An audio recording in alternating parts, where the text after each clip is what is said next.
Bueno, muy buenos días, tardes o noches estén teniendo.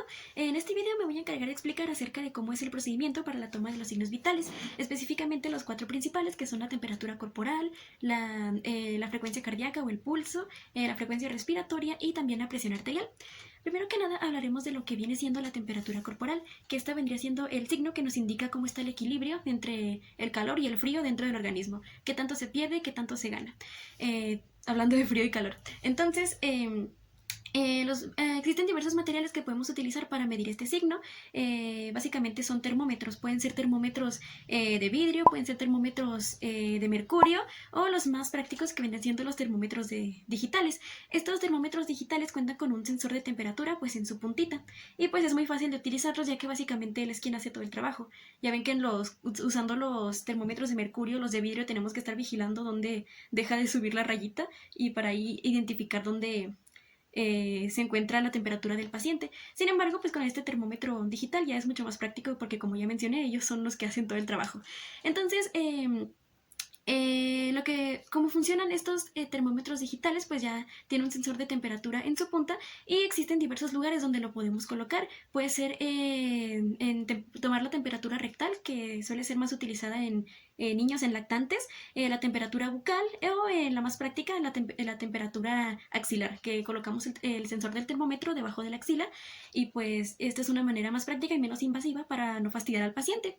Va a haber variaciones en cuanto a los parámetros normales de la toma de temperatura. Suele ser más caliente o unos grados más arriba si la tomamos bucal o rectal. Sin embargo, pues como la más práctica que más se utiliza es la axilar, pues es la que vamos a estar explicando en este video. Y bueno, lo primero que tenemos que hacer pues es básicamente leer las instrucciones del termómetro. Por lo general los termómetros tienen un botoncito, este botoncito donde le picas para que se encienda. Entonces, una vez se enciende, pues nos va a marcar estos números. Entonces, cuando comience a aparecer la C de grados centígrados parpadeando, es cuando lo podemos colocar. ¿Y cómo lo vamos a colocar? Pues nos subimos la manga y también nos vamos a asegurar de que no tengamos sudor en nuestra axila. Si tenemos sudor, lo que tenemos que hacer es tomar una torunda seca y pasarla por nuestra axila para secarla. Porque si está Perdón, comenzó a sonar porque nunca lo puse. Pero bueno, si está mojada, puede darnos un valor falso en cuanto a nuestra temperatura. Entonces, se descalibró mi termómetro, pero bueno, lo volvemos a prender para una vez que tenemos ya seca nuestra axila, si es que teníamos sudor, lo encendemos otra vez, esperamos a que comience a parpadear la C. Entonces, una vez que comience a parpadear es que ya podemos colocarlo. Entonces lo vamos a colocar de manera vertical debajo de nuestra axila y que no haga contacto con nuestra ropa. Tener que ser directamente en la axila, la puntita. Entonces ya nos mantenemos con el brazo así hasta que el termómetro va a hacer un bip como los que estaban sonando ahorita. Entonces cuando hace ese bip es cuando ya está listo. Y bueno, para la valoración, aquí mi temperatura me dio 36.3 grados centígrados. Y pues los valores normales en un adulto suelen oscilar entre los 36 y 37 grados centígrados. Sin embargo, esta temperatura puede variar y por eso son importantes ciertas consideraciones, porque esta temperatura corporal la tenemos que tomar un paciente que esté en estado de reposo y también es recomendable la posición Fowler, que es una posición de un paciente sentado con las piernas semiflexionadas. Entonces tiene que estar en completo estado de reposo y no tuvo que haber estado agitado antes de haberse tomado la temperatura porque esto podría ocasionar valores que no son correctos o puede provocar variaciones si nosotros vamos a tomar una temperatura que no es la normal del paciente. Entonces este paciente tiene que estar en reposo. Y pues también esta valoración puede lanzar resultados diferentes conforme al sexo de la persona. Si es una persona de sexo femenino, cuando estas personas están en su etapa de ovulación, la temperatura puede aumentar hasta 0.5 grados centígrados por encima de lo normal. Entonces, pues hay que tomar en cuenta estos factores. Y pues con respecto a la valoración de los resultados, pues ya sabemos que van de 36 a 37 por lo general. Entonces, si nosotros pues tenemos un valor ya por encima de los 37 o más por encima de los 37 hasta llegar a los 39, etcétera, tendremos una hipertermia que vendría siendo como un fallo en la pérdida del calor o cuando el calor en el cuerpo se produce de manera muy rápida. Entonces, contrario a la hipertermia, también tenemos la hipotermia, que es una temperatura por debajo de los 36 grados centígrados, que es cuando hay un desequilibrio con respecto al frío dentro del organismo, ya que el frío se está produciendo más rápido de lo que se produce el calor. Entonces ya pues este tipo de resultados pues nos pueden ayudar para identificar cierto diagnóstico para el paciente.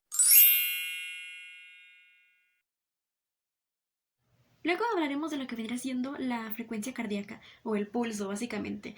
El pulso vendría siendo este signo vital que nos es dado o nos es posible identificar por la expansión de las paredes de las arterias cuando el ventrículo izquierdo del corazón eyecta la sangre.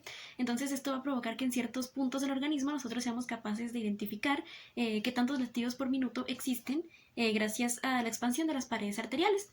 Estos diferentes puntos pues vendrían siendo los puntos periféricos, que son los que están alejados del corazón, y el pulso apical, que es el que nosotros solemos tomar en el vértice del corazón, que es más común en lactantes y también en personas con antecedentes de enfermedades cardíacas y etcétera. Entonces, en los puntos periféricos, los más comunes vendrían siendo tomar el pulso en la arteria temporal, aquí en la cabeza, en la arteria carotidia, en el cuello, en la arteria braquial, en el brazo, en la arteria poplitea, acá en la zona por detrás de la rodilla, en la arteria femoral en el muslo y la arteria tibial para los pies. Sin embargo, el punto más práctico y menos invasivo para el paciente es en la arteria radial, básicamente la que existe en nuestra muñeca. Entonces, para tomar el pulso, lo único que tenemos que hacer es utilizar la yema de estos dos dedos, el dedo índice y el dedo medio.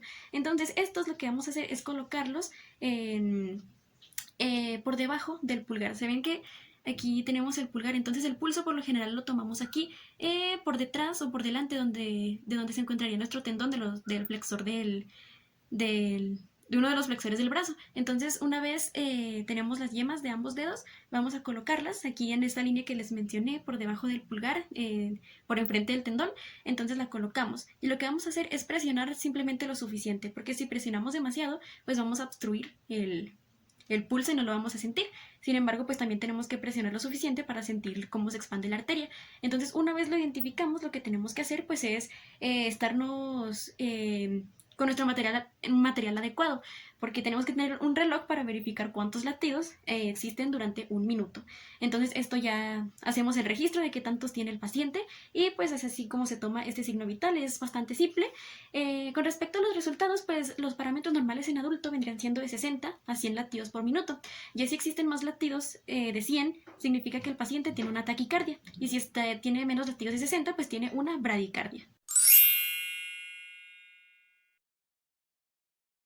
Ahora hablemos de la frecuencia respiratoria. Este signo es casi igual de simple que la frecuencia cardíaca, sin embargo es un poco más quisquilloso. Pero bueno, vamos con la definición, que es básicamente observar en el paciente qué tantas respiraciones realiza durante un minuto. Entonces, para hacer la observación, pues simplemente tenemos que fijarnos en esta parte de su cuerpo, en el tronco, en el tórax y en el abdomen, ya que durante la respiración pues existen estas fases de inspiración y expiración.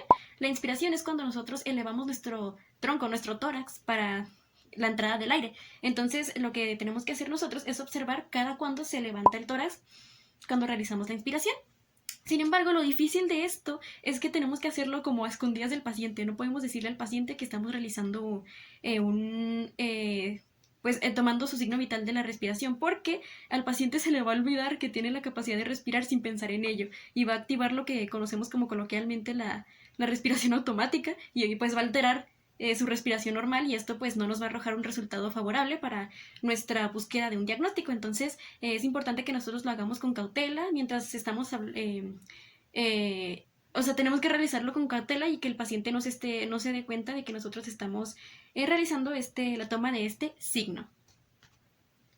En cuanto a los valores normales, pues en un adulto las respiraciones normales durante un minuto suelen ser de 15 a 20. Entonces ya con respecto a algún diagnóstico que le podamos dar al paciente, con respecto a la respiración existe este fenómeno llamado bradipnea, que es cuando son respiraciones irregulares y lentas, menores a 10 respiraciones por minuto. Y contrario a la bradipnea, también tenemos lo que viene siendo la taquipnea, que vendría siendo una frecuencia respiratoria aumentada por encima de las 20 respiraciones. Por último, hablaremos acerca de la presión arterial. La presión arterial básicamente es el signo que nos indica cómo están qué tanta es la presión que ejerce la sangre sobre las paredes arteriales. Entonces es aquí donde se implica este término tan conocido de las personas hipertensas o la hipertensión. Entonces,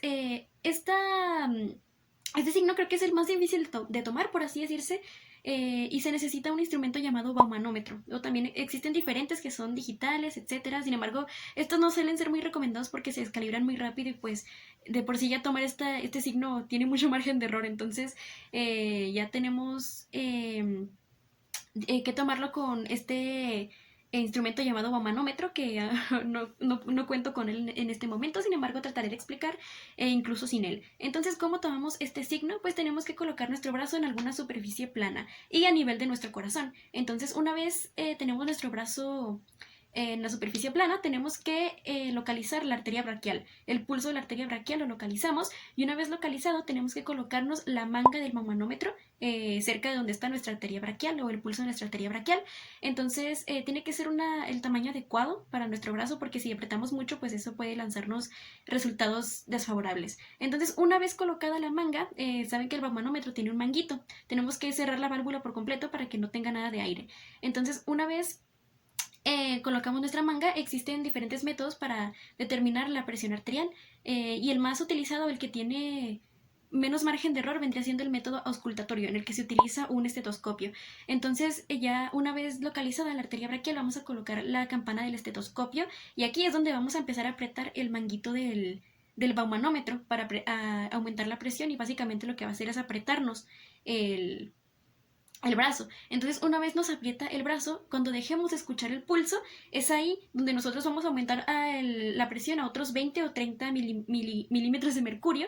Entonces, una vez ahí, vamos a abrir la valvulita del baumanómetro y vamos a soltar el aire. Una vez se suelta, tenemos que tener la campana todavía puesta en el brazo. Entonces, cuando escuchemos el primer ruido o el primer latido, ese vendría siendo nuestra presión sistólica. Entonces, cuando dejemos de escuchar ruidos, esa va a ser nuestra presión diastólica. Entonces, tenemos que tener nuestra mirada fija en lo que vendría siendo el manómetro del baumanómetro para fijarnos en qué milímetro de mercurio es donde se van a escuchar los ruidos y donde se van a dejar de escuchar para tener nuestra presión sistólica y nuestra presión diastólica del paciente.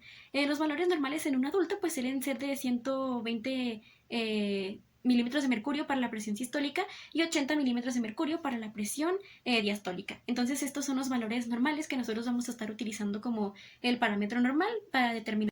Así que, por ejemplo, consideramos a un paciente hipertenso si tiene una presión sistólica por encima de los 140 milímetros de mercurio y una presión diastólica por encima de los 90. Sin embargo, consideramos hipotensa o con hipotensión a una persona que tiene una presión sistólica menor de 90 milímetros de mercurio.